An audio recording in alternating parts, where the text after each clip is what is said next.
हरिओम तत्सत। ज्ञान भक्ति चैनल में आपका स्वागत है। इस सत्संग में हम ज्ञान भक्ति और सनातन धर्म का प्रसाद ग्रहण करते हैं। यदि आपने हमारे चैनल को सब्सक्राइब नहीं किया है तो कृपया अभी सब्सक्राइब कर लीजिए। हमारा दंडवत प्रणाम है ब्रह्मांडीय ईश्वरीय शक्ति को, हमारे पूजनीय गुरुदेव स्वामी ज्योतिर्मयानंद जी महाराज को, सब संतों और शास्त्रों को, और आप सब में विद्यमान परमेश्वर को। आज के सत्संग में हम गीता प्रेस गोरखपुर द्वारा प्रकाशित पद्म पुराण के सृष्टि खंड का श्रवण करेंगे। आज का अध्याय है चंद्रमा की उत्पत्ति तथा यदुवंश एवं सहस्रार्जुन के प्रभाव का वर्णन। भीष्म जी कहते हैं, समस्त शास्त्रों के ज्ञाता पुलत्स्य जी, चंद्रवंश की उत्पत्ति कैसे हुई, उस वंश में कौन कौन से राजा अपनी कीर्ति का विस्तार करने वाले हुए। पुलत्स्य जी ने कहा, राजन, पूर्व काल में ब्रह्मा जी ने महर्षि अत्रि को सृष्टि के लिए आज्ञा दी। तब उन्होंने सृष्टि की शक्ति प्राप्त करने के लिए अनुत्तर नामक तप किया। वे अपने मन और इंद्रियों के संयम में तत्पर होकर परमानंदमय ब्रह्म का चिंतन करने लगे। एक दिन महर्षि के नेत्रों से कुछ जल की बूंदें टपकने लगी, जो अपने प्रकाश से संपूर्ण चराचर जगत को प्रकाशित कर रही थी। दिशाओं की अधिष्ठात्री देवियों ने स्त्री रूप में आकर पुत्र पाने की इच्छा से उस जल को ग्रहण कर लिया। उनके उदर में वह जल गर्भ रूप से स्थिर हुआ। दिशाएं उसे धारण करने में असमर्थ हो गईं, अतः उन्होंने उस गर्भ को त्याग दिया। तब ब्रह्मा जी ने उनके छोड़े हुए गर्भ को एकत्रित करके उसे एक तरुण पुरुष के रूप में प्रकट किया, जो सब प्रकार के आयुधों को धारण करने वाला था। फिर वे उस तरुण पुरुष को देव शक्ति संपन्न सहस्र नामक रथ पर बिठाकर अपने लोक में ले गए। तब ब्रह्म ऋषियों ने कहा, ये हमारे स्वामी हैं। तदनंतर ऋषि, देवता, गंधर्व और अप्सराएं उनकी स्तुति करने लगी। उस समय उनका तेज बहुत बढ़ गया। उस तेज के विस्तार से इस पृथ्वी पर दिव्य औषधियां उत्पन्न हुई। इसी से चंद्रमा औषधियों के स्वामी हुए तथा द्विजों में भी उनकी गणना हुई। वे शुक्ल पक्ष में बढ़ते हैं और कृष्ण पक्ष में सदा क्षीण होते रहते हैं। कुछ काल के बाद प्रचेताओं के पुत्र प्रजापति दक्ष ने अपनी 27 कन्याएं, जो रूप और लावण्य से युक्त तथा अत्यंत तेजस्विनी थीं, चंद्रमा को पत्नी रूप में अर्पण की। तत्पश्चात चंद्रमा ने केवल श्री विष्णु के ध्यान में तत्पर होकर चिरकाल तक की बड़ी भारी तपस्या की। इससे प्रसन्न होकर परमात्मा श्री नारायण देव ने उनसे वर मांगने को कहा। तब चंद्रमा ने यह वर मांगा, मैं इंद्रलोक में राजसूय यज्ञ करूंगा। उसमें अपने साथ ही संपूर्ण देवता मेरे मंदिर में प्रत्यक्ष प्रकट होकर यज्ञ भाग ग्रहण करें। शूलधारी भगवान श्री शंकर मेरे यज्ञ की रक्षा करें। तथास्तु कहकर भगवान श्री विष्णु ने स्वयं ही राजसूय यज्ञ का समारोह किया। उनमें आत्री होता, भृगु अर्धवयु और ब्रह्मा जी उद्गाता हुए। साक्षात भगवान श्री हरि ब्रह्मा बनकर यज्ञ के दृष्टा हुए तथा संपूर्ण देवताओं ने सदस्य का काम संभाला।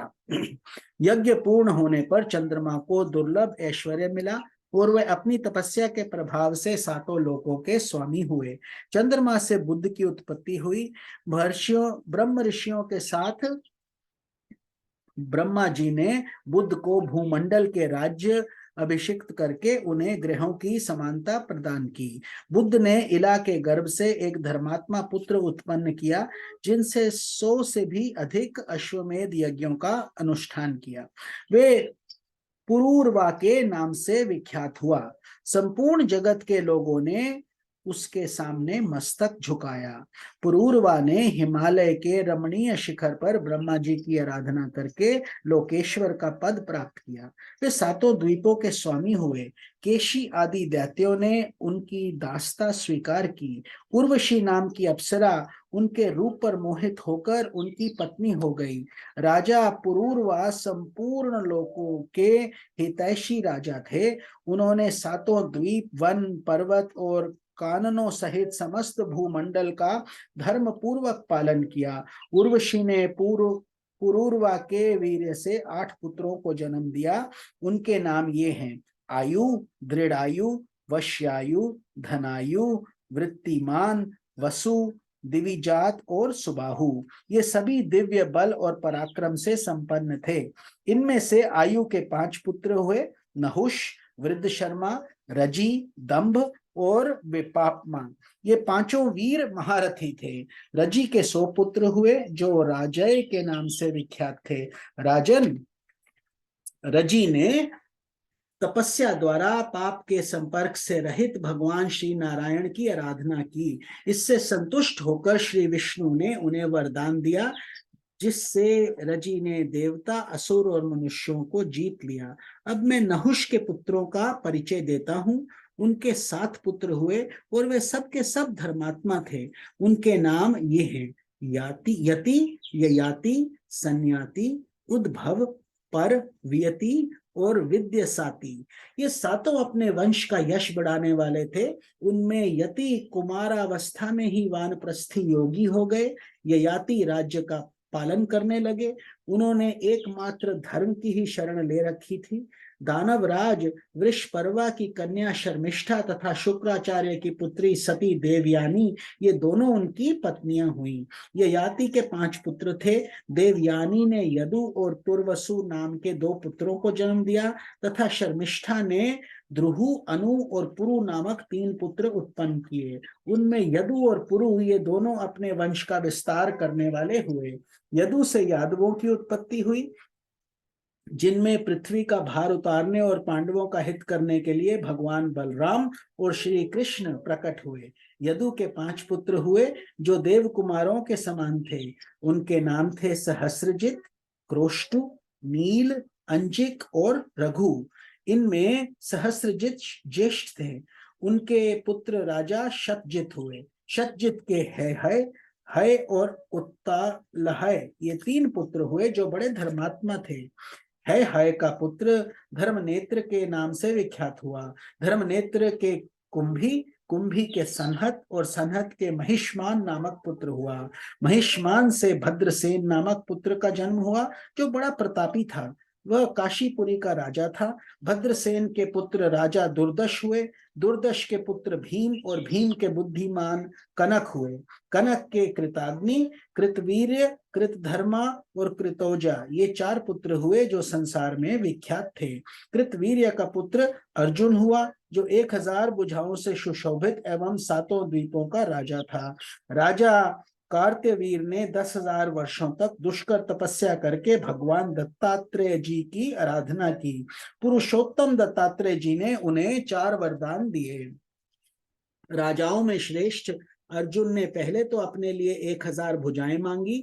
दूसरे वर के द्वारा उन्होंने ये प्रार्थना की कि मेरे राज्य में लोगों को अधर्म की बात सोचते हुए भी मुझसे भय हो और वे अधर्म के मार्ग से हट जाएं। तीसरा वरदान इस प्रकार था: मैं युद्धों में पृथ्वी को जीतकर धर्म पूर्वक बल का संग्रह करूं। चौथे वर के रूप में उन्होंने यह मांगा कि संग्राम में लड़ते लड़ते मैं अपनी अपेक्षा श्रेष्ठ वीर के हाथ से मारा जाऊं। राजा अर्जुन ने 7 द्वीपों और नगरों से युक्त तथा 7 समुद्रों से घिरी हुई इस सारी पृथ्वी को क्षात्र धर्म के अनुसार जीत लिया था। उस बुद्धिमान नरेश के इच्छा करते ही हजारों भुजाएं प्रकट हो जाती थी। महाबाहु अर्जुन सभी यज्ञों में पर्याप्त दक्षिणा बांटी जाती थी। सब में सुवर्णमय यूप स्तंभ और सोने की ही वेदियां बनाई जाती थीं। उन यज्ञों में संपूर्ण देवता सज धज कर विमानों पर बैठकर प्रत्यक्ष दर्शन देते थे। महाराज कार्त्यवीर ने 85,000 वर्षों तक एक छत्र राज किया। वे चक्रवर्ती राजा थे। योगी होने के कारण अर्जुन समय समय पर मेघ के रूप में प्रकट हो वृष्टि के द्वारा प्रजा को सुख पहुंचाते थे। प्रत्यंचा के आघात से उनकी भुजाओं की त्वचा कठोर हो गई थी।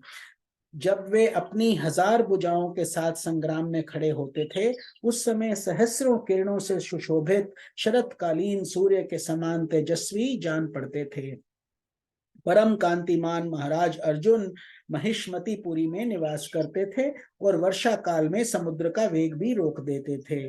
उनकी हजारों भुजाओं के आलोडन से समुद्र क्षुब्ध हो उठता था और उस समय पातालवासी महान असुर लोग छिपकर निश्चेष्ट हो जाते थे। एक समय की बात है, वे अपने 5 बाणों से अभिमानी रावण को सेना सहित मूर्छित करके महिष्मतीपुरी में ले आए। वहां ले जाकर उन्होंने रावण को कैद में डाल दिया। तब मैं पुलत्स्य अर्जुन को प्रसन्न करने के लिए गया। राजन, मेरी बात मानकर उन्होंने मेरे पौत्र को छोड़ दिया और उसके साथ मित्रता कर ली, किंतु विधाता का बल और पराक्रम अद्भुत है, जिसके प्रभाव से भृगुनंदन परशुराम जी ने राजा कार्तवीर्य की हजारों भुजाओं को सोने की तालवन की भांति संग्राम में काट डाला। कार्तवीर्य अर्जुन के 100 पुत्र थे, किंतु उनमें 5 महारथी, अस्त्र विद्या में निपुण, बलवान, शूर, धर्मात्मा और महान व्रत का पालन करने वाले थे। उनके नाम थे शूरसेन, शूर, धृष्ट, कृष्ण और जयध्वज। जयध्वज का पुत्र महाबली तालजंग हुआ। तालजंग के 100 पुत्र हुए, जिनकी तालजंग के समान ही प्रसिद्धि हुई। उन है वंशीय राजाओं के 5 कुल हुए, वीतिहोत्र, भोज, अवंती, तुंडकेर और विक्रांत। ये सब के सब तालजंग ही कहलाए। वीतिहोत्र का पुत्र अनंत हुआ, जो बड़ा पराक्रमी था। उसके दुर्जय नामक पुत्र हुआ, जो शत्रुओं का संहार करने वाला था। तो सब लोग बोलिए ओम नमो भगवते वासुदेवाय। तो आज का सत्संग हम समाप्त करते हैं। कल के सत्संग में हम यदुवंश के अंतर्गत क्रोष्टु आदि के वंश तथा श्री कृष्ण अवतार का वर्णन का श्रवण करेंगे। आप सबको स्वामी निखिलानंद का प्रणाम। हरि ओम तत्सत।